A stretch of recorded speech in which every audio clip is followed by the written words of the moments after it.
Southern Miss is ranked 21st in the nation. 30 wins, 23 straight years. That's the most among all Division I teams, seeking a 9th straight 40-win campaign.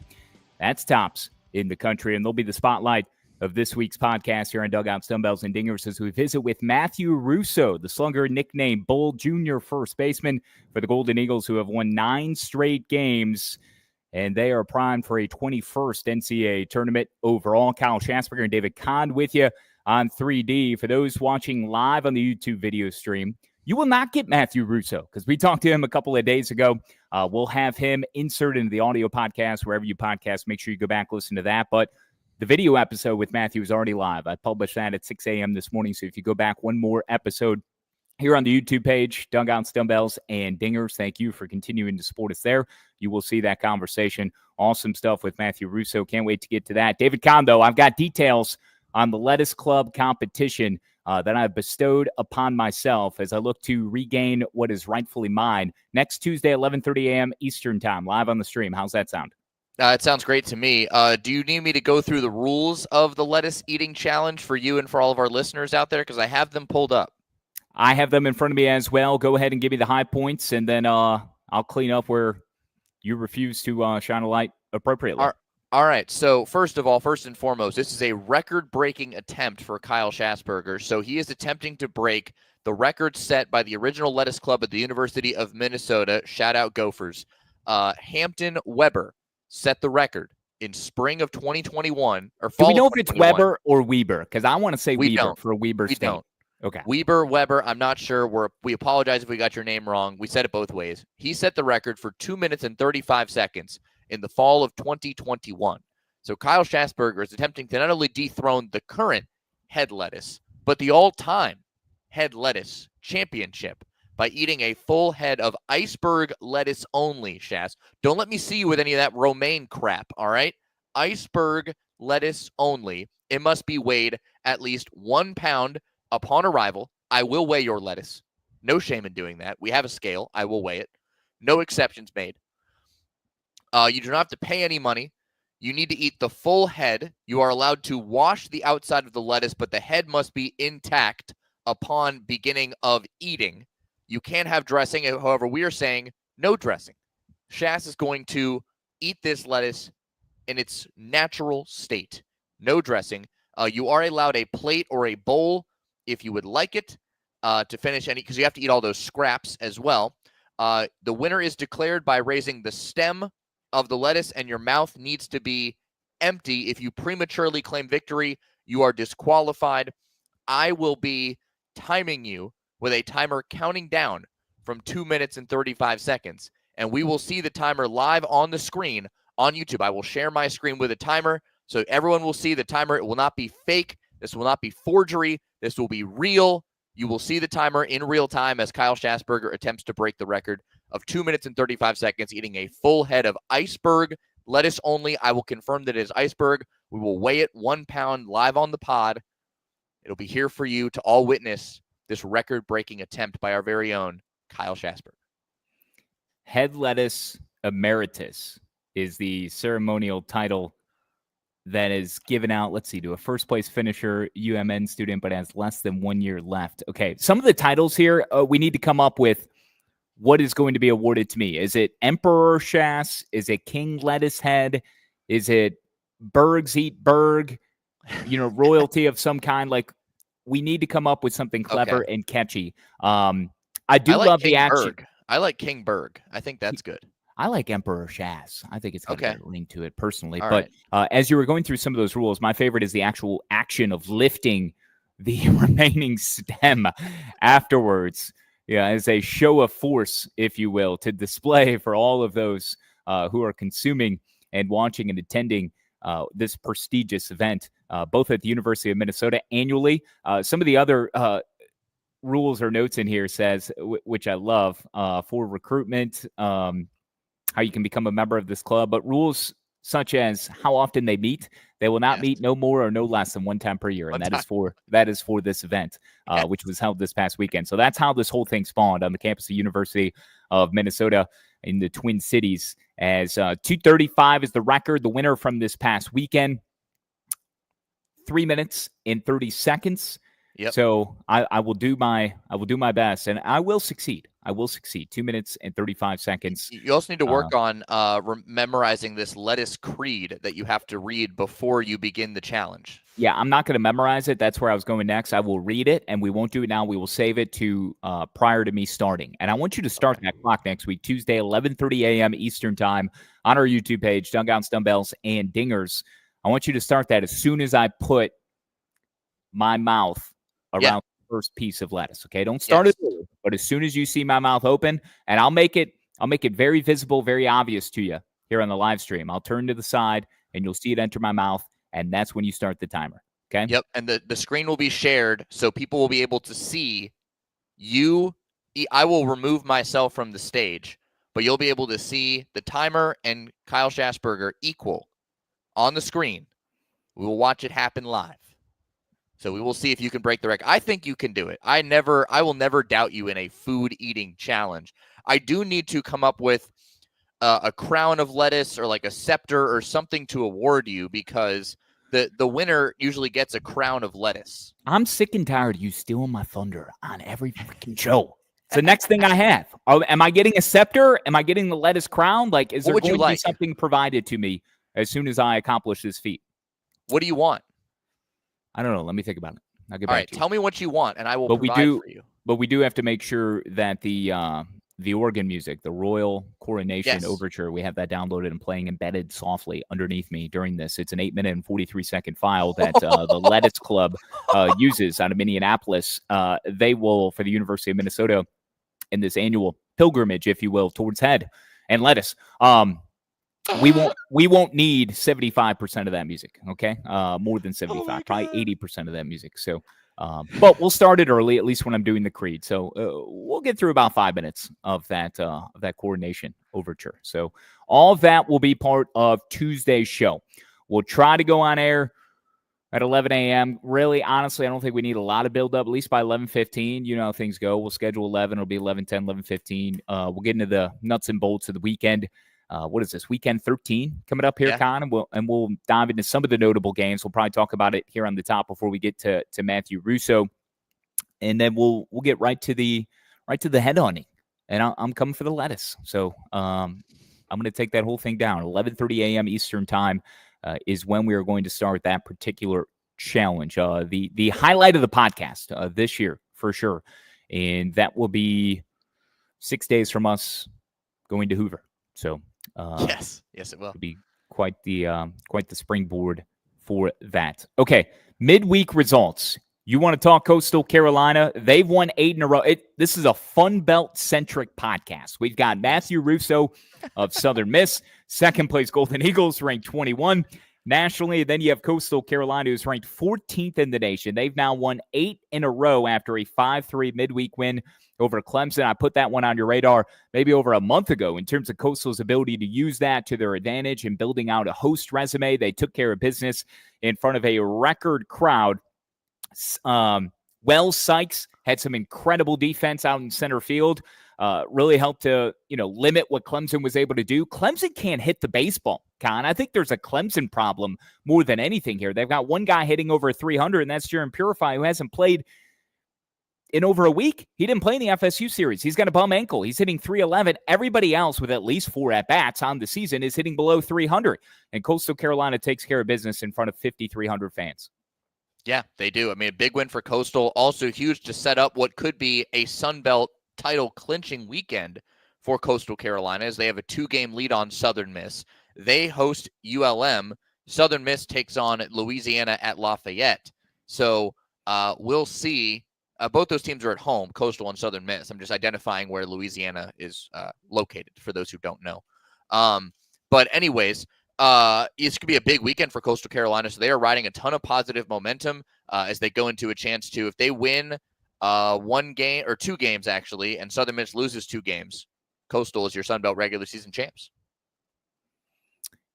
Coastal Carolina 14, Southern Miss 21. Again, those two not meeting during the regular season. We'll ask Matthew Russo about that, or try to get him to react in some way. The conversation with Matthew is going to be great. You're going to love that. We'll get to that in about 5 10 minutes tops or so. Anything else from the midweek that stands out to you, Kahn? Another midweek, another loss for West Virginia. Bro, and that was a brutal one. They were up 9-5 in the top of the ninth, and they gave up 5 runs in the bottom of the inning to lose to Pitt on a walk-off error, which is exactly how they lost to Marshall last week. It's tough, and obviously nobody in West Virginia likes to lose to Pitt. However, it is not the end of everything. West Virginia is still firmly in the hosting picture.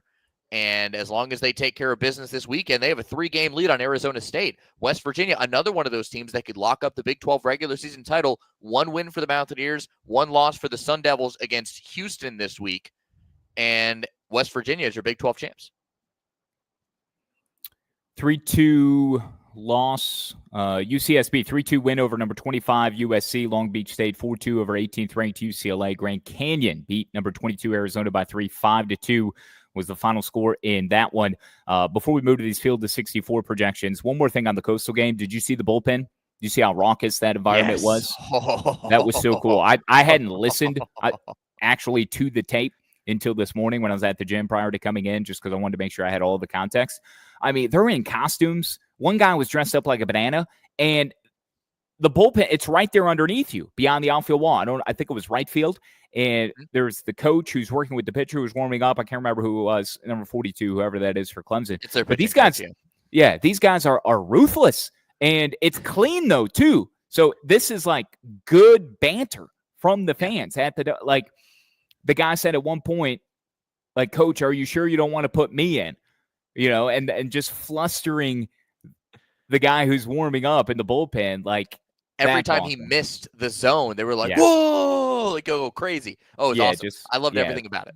Yeah, their reactions, that was pretty sick. Who else had a good bullpen? Clemson was part of it. Was that against South Carolina earlier this year? Yeah, it was. I mean, we've kind of unfortunately forgot all about the Gamecocks at this point. Sorry about it. Well, Paul Maneri even commented on it. He was like, damn, that was wild. Like, yeah.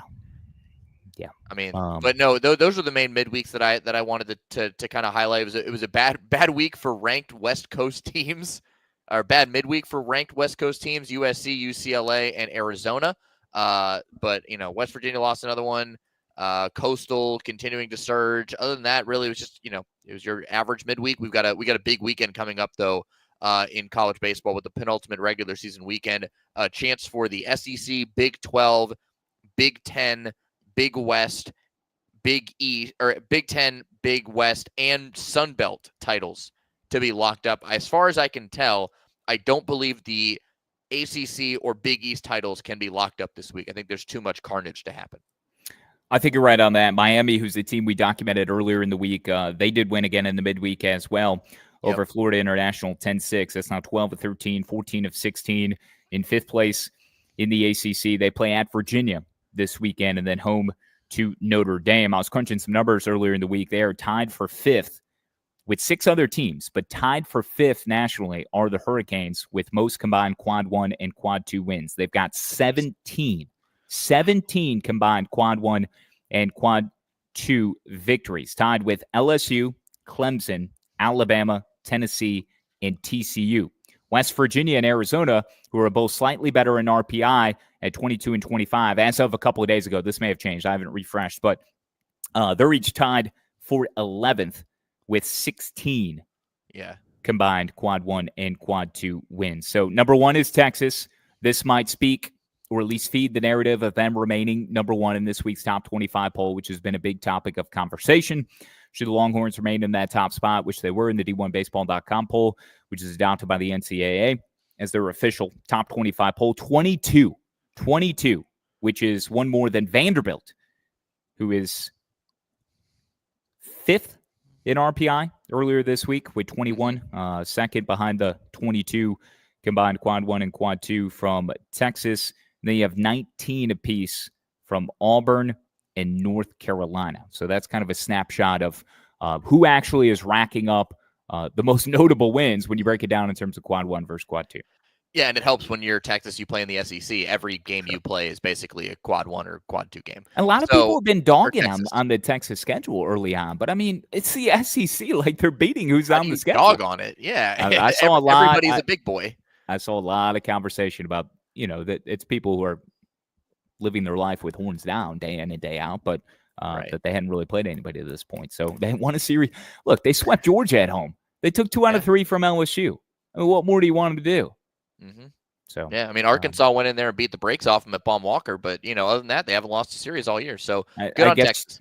Yeah, I guess you can argue it's them going on, had they gone on the road and actually been challenged. But none of these teams, I mean, it's the SEC. These teams are only going on the road when they have to in the Southeastern Conference. And that's a discussion for another podcast in terms of how we can creatively schedule. But, you have these MTE, these multi-team events early on at these big league ballparks. So that certainly helps. Other midweek results, Oregon, 5th-ranked team in the country. We didn't give them a lot of the limelight on Tuesday's pod. Mason Neville had a 2-homer game against Michigan State. He's leading the nation in home runs. He's got, I think it's 25 now for him. 25 total home runs, leading the nation. His teammate Jacob Walsh has 16, who leads the Ducks in career home runs with 56. Right behind him is Neville at 39. They won 2 midweek games, did Oregon. 5th-ranked Ducks, 6-3 and 8-1, both over St. Mary's. They have a huge series against Washington in Eugene this past weekend. So that's one of my notable series to keep an eye on coming up this weekend, as they have a 1-game lead on the 5th-place Huskies at this point. Still with Iowa leading that league, but they had just dropped 2 out of 3 to Washington this past weekend. And then there was one other, before we get to the projections, Con, you can give me your takeaways, then we'll get to Matthew Russo. Thought I had one more midweek thing I wanted to note. Oh, Missouri, 6-5 loss to Kansas. They got close again. 6-5 loss. They still haven't won since, what is it, April whatever? Is that the case? When's the last win for Missouri? They're 0-for in conference. I know that, but when is their last victory? Oh my God. April 15th, Missouri State. Yikes. They have won 3 midweeks in April, and that is it. Ooh. So they have lost now 12 in a row. They're 13 and 35. Oh my gracious. 1-15 away from Taylor Stadium, and they're at Texas A&M this weekend. I don't think they're going to win a game. Sweep. It's gonna come down to Como against Mississippi State on the final weekend. 0-24 in the SEC. Vanderbilt again, 1962. 0-16 and 2. There were 2 ties during that season for the Vanderbilt Commodores. So I mean, this would put Missouri in a league of their own, literally, because there's not going to be any ties here in 2025. Well, I guess weather could rear its head, but sure. My money would be on Mizzou going 0-30 versus a tie ending up on their schedule over these final 2 weekends. And we set the over-under at 3.5 in terms of SEC wins. I took the under, you took the over, so I look really good there, right? Well, I mean, after Texas A&M sweeps them this weekend, you're going to win. It's going to be decided. So yes, you're looking very good there. Here's my thing, because I watched Georgia, Missouri, a little bit of each of those games this past weekend. Okay, they're going to A&M this weekend. Kerrick Jackson, I don't know what he's preaching, what his points of emphasis are. I don't know. I don't understand some of the boneheaded mistakes that this team is making in terms of making a catch in the outfield and not making a catch in left center field and not firing it towards second immediately when there's a runner on first, where Georgia could have easily tagged. Fortunately for them, Georgia did not tag, but you're just firing it into third and not even trying to make an effort at second base, for a fly ball tag play. Does that make sense? Like easy fundamental things, and then base running mistakes that I saw a number of times where they're just running into outs or not being the aggressors. Like there's some small nuanced baseball things, and it was picked up on the broadcast and talked about too. And really, it was like a microcosm of just what's gone wrong for Missouri, because all of these little things, they add up. And the better teams, and certainly the SEC, your peers in the conference, are going to take advantage of these little things. So, and they were they had a lead. They haven't led much at all this year. They had a lead on a couple of occasions. I think it was game 2. They scored first. Game 3, I think they scored first. Either way, they were tied at 2 in the 8th inning in Sunday's finale, and Slade Alford had a 2-run homer. Yeah. I really think that for Missouri, it's just one of those things, like you said, things are starting to snowball on them, and they are just in the middle of an avalanche right now. And they can't get out of their own way. And the avalanche is just hitting. There's more snow just being piled on top of them, and they're trying to claw their way out, and they're getting very close.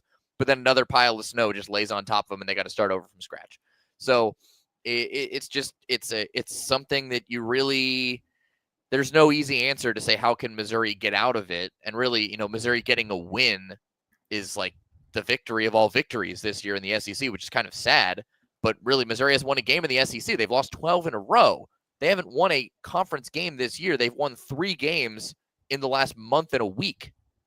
So, like, they just desperately need a victory. It's kind of like, you're just trying to break the glass. That game, like that little kids game where you got the little white, like, plastic cubes and the red hammer, and you're tapping. You're trying not to break the glass. Missouri needs to just take that thing and hammer it and absolutely break through the doors. Because once they do, I mean, listen, all bets are off in Hoover, right? It's single elimination. Do I think Missouri will go win 6 games in a row or 5 games in a row? No. But, like, could they? Sure. I mean, who knows? You got to win 5 games. If you've won 1 and you've got that monkey off your back, you're playing with literally nothing to lose. Go for broke. See what happens. I'm interested to see how Missouri plays in the SEC tournament, honestly, with a single elimination format, knowing that they can just knock every team off that they beat instead of having to worry about double elimination, managing your pitching staff. You just kind of say, screw it. Let's see what we can do. Dugouts, Dumbbells, and Dingers brought to you by Baseball Barbecue. Go to baseballbarbecue.com. Promo code is 3D-20. It's tailgate season. Tons of favorites out there. Major League Baseball teams, the collegiate infused merchandise, the grilling tools, the apparel. It's all there for you. Fun and functional baseball barbecue products. Perfect for casual fans or serious grillers. Visit baseballbarbecue.com. Again, our promo code is 3D-20. 20% off your first order. Follow them on Instagram at baseball_BBQ, on Facebook at baseball barbecue, TikTok at baseball_BBQ, and even on Twitter at baseball BBQ. All right, Kahn, field of 64 projections released here this week again by D1Baseball.com. UC Irvine is not one of the national seeds. It's not one of the 16 regional seeds, period, in this latest projection. What else stands out to you? I mean, we told you UC Irvine couldn't fuck it up. They fucked it up. So they go, Kahn. Clean until that moment. They lost over the weekend, and that's going to hurt you when you're in the Big West. So UC Irvine out as a top 16. Tennessee and Clemson tumble out of the top 8. Georgia, Auburn, and Vandy, after series wins, get into the top 8. Pretty much makes sense. The biggest thing that stands out to me, also Oregon in as a top 16, rightfully so. I've been high on Oregon since the start. I said they were going to make the College World Series, so I'm glad that the Ducks are surging at the right time.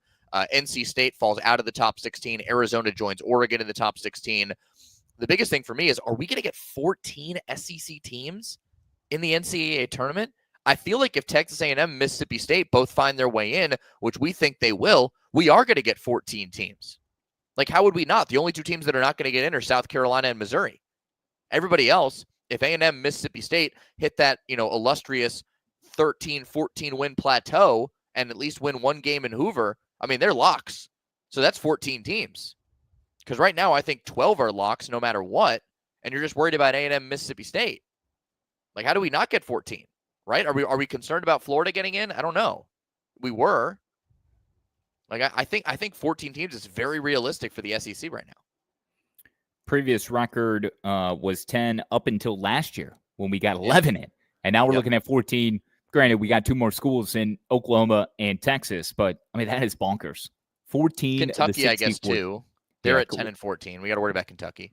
Yeah, Kentucky is part of the last 4 in with Kansas State, Iowa, and Xavier, according to D1 Baseball. Right on the bubble, first 4 out, UT Rio Grande Valley. The Vaqueros, come on, we got to get the Vaqueros in. Western Kentucky on the bubble, which is making CUSA a one big league right now if it's going to be DBU who wins the league tournament. So, I mean, Western Kentucky, based on that math, would have to make a little bit of noise here with a strong finish. Who does Western Kentucky have left?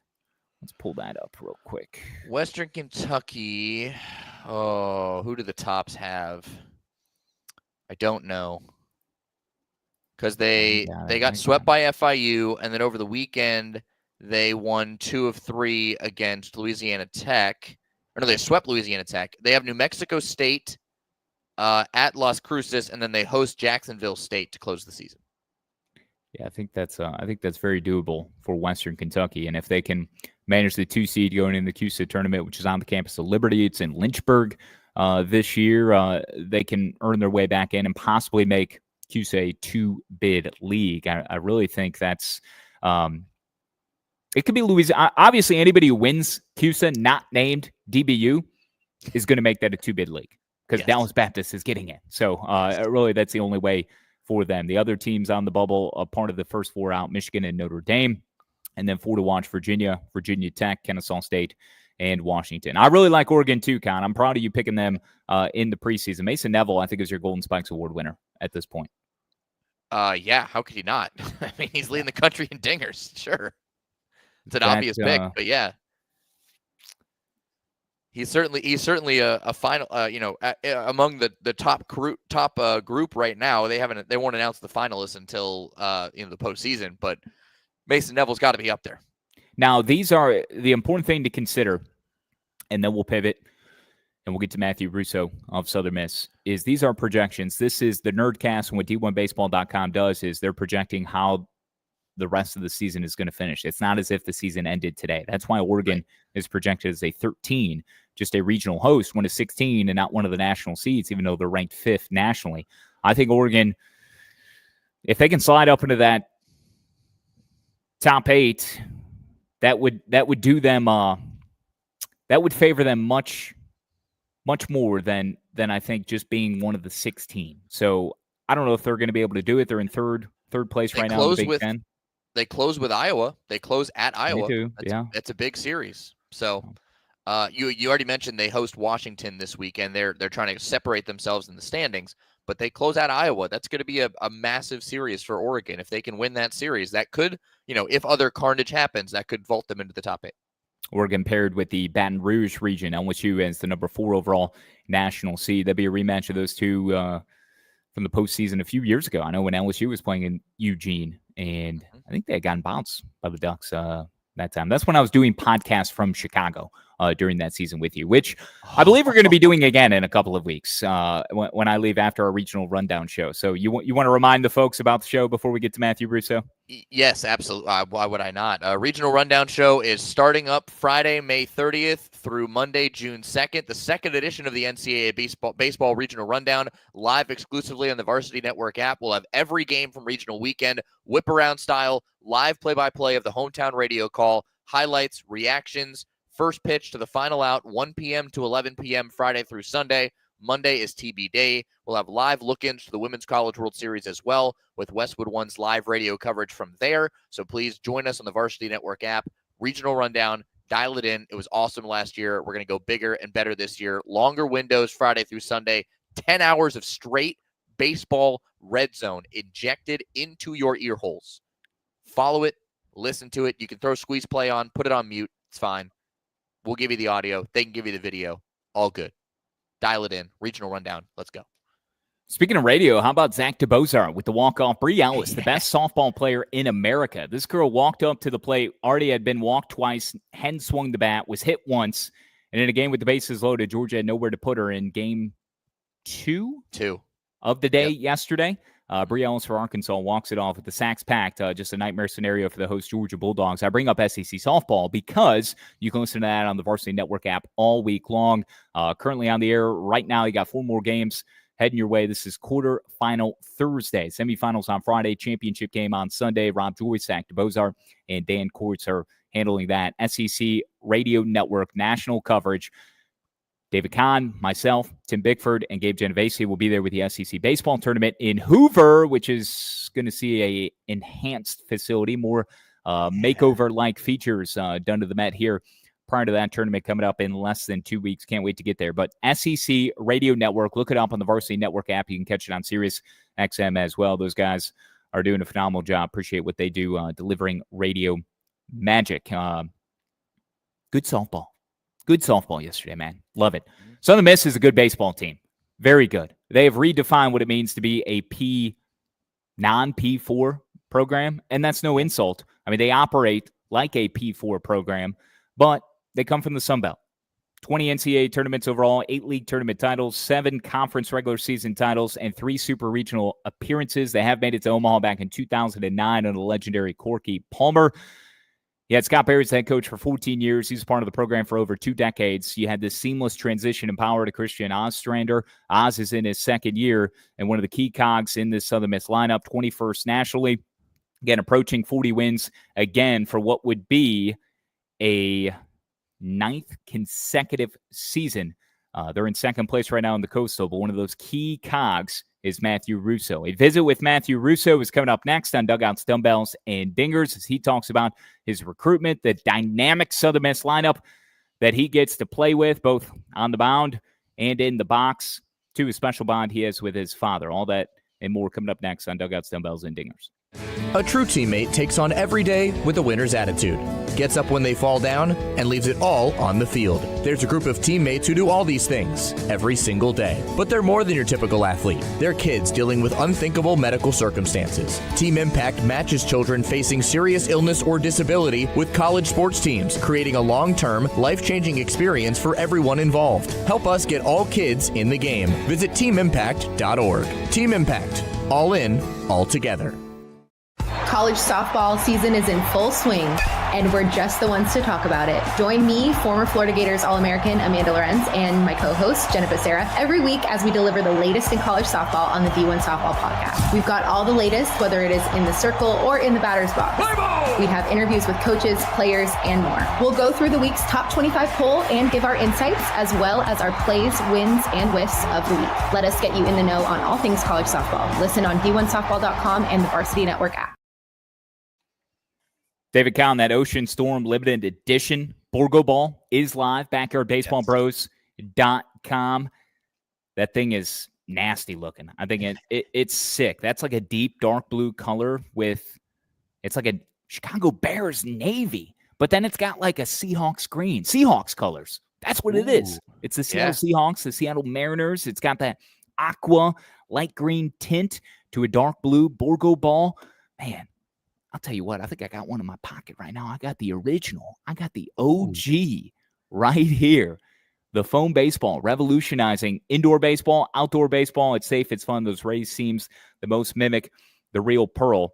But make sure you go to BackyardBaseballBros.com. There's only going to be 100 of those Ocean Storm limited edition Borgo balls. Only 100. Authentication card is included. Go to BackyardBaseballBros.com. Mr. Bergonio, thank you for putting that out there on Twitter earlier this week. So the Borgo Ball, go to BackyardBaseballBros.com. How good was Matthew Russo, though, David? Oh, dude, Matthew Russo was awesome. Not only did he give us a wealth of information, he's hilarious. I was cracking up listening to some of the things Matthew Russo was saying. I feel like he has to be the resident funny guy on the Southern Miss Golden Eagles, right? Like, he was genuine, personable.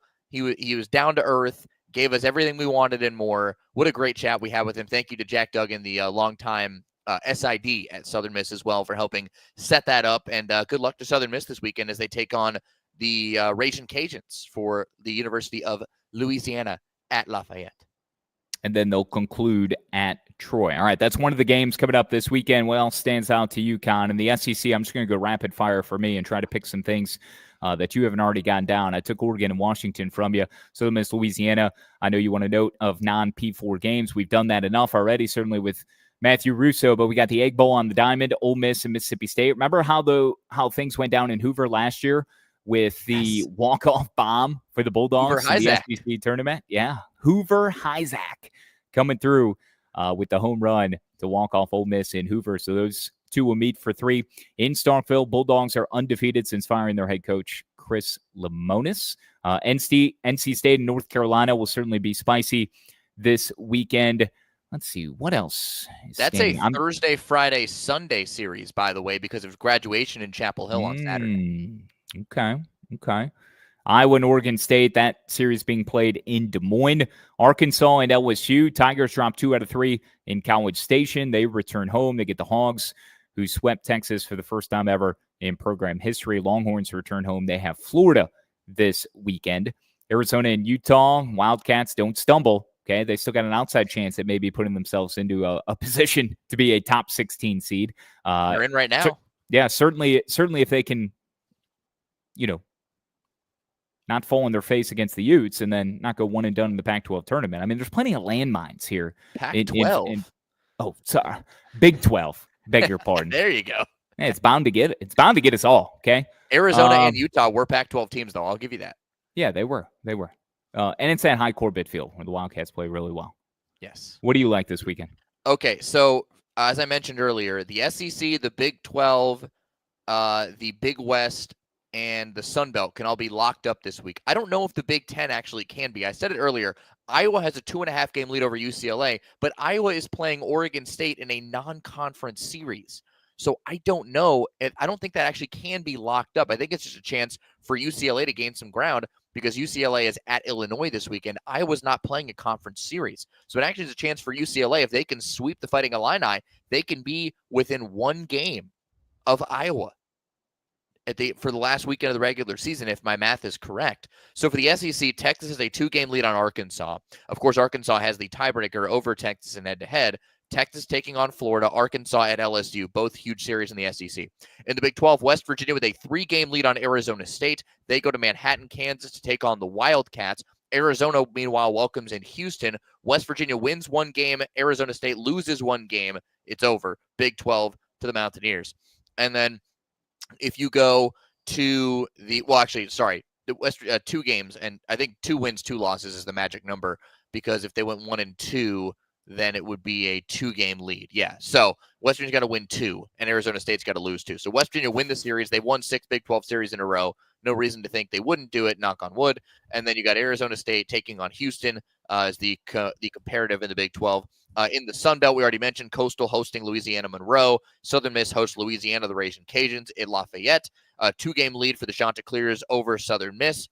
In the Big West, UC Irvine, a 2-game lead over Cal Poly. Both those teams are on the road this weekend. UC Irvine at Cal State Bakersfield, Cal Poly at Cal State Northridge. So we'll see how those series play out. And then in the Big East, you've got 3 teams at the top, Creighton, UConn, and Xavier. Creighton and Xavier play each other this weekend. So that might be one team cannibalizing another one in the Big East. And of course, we talked about UConn earlier in the show, how they have just gone on an absolute tear. They delivered a haymaker to Villanova over the weekend in a 3-game sweep in Philly when they scored 55 runs in that 3-game sweep of the Wildcats. And then in the Big Ten, we talked about those 2 already. I think that's. Oh yeah, I want to mention the ACC because that conference will not be decided this weekend. There are 7 teams within a game and a half of each other. The current leader FSU at 14-7, but they're going to play 3 less games in conference play because of that series against Virginia being wiped out. Okay, very good. Thank you, David Kahn, for doing your homework on the schedule this weekend. I appreciate you. I would not be able to live. I would not be able to breathe air without your deep dive and the magic numbers. So thank you.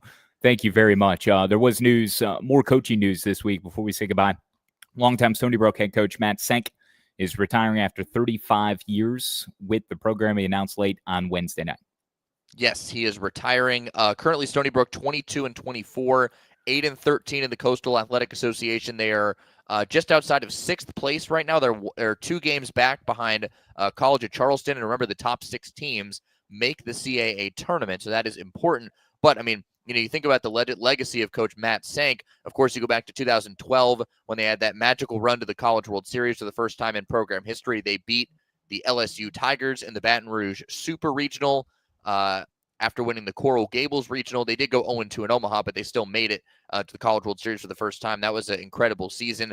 They have taken how many trips to the NCAA tournament do they have? 6 NCAA tournaments, 6 conference regular season titles, and Matt Senk, a 3-time winner of the America East Conference Coach of the Year. So congratulations to Coach Senk on a long and storied career, and certainly hope that he ends it on the right note with Stony Brook at the end of the season.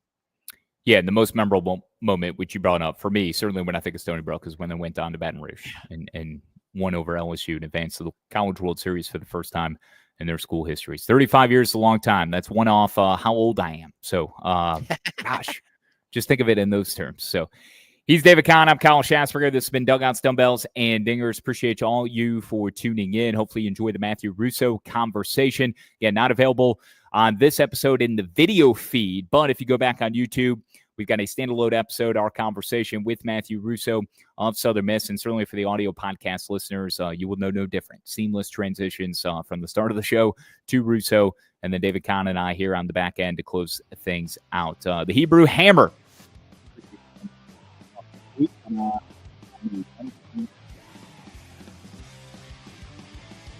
Happy Mother's Day, everyone.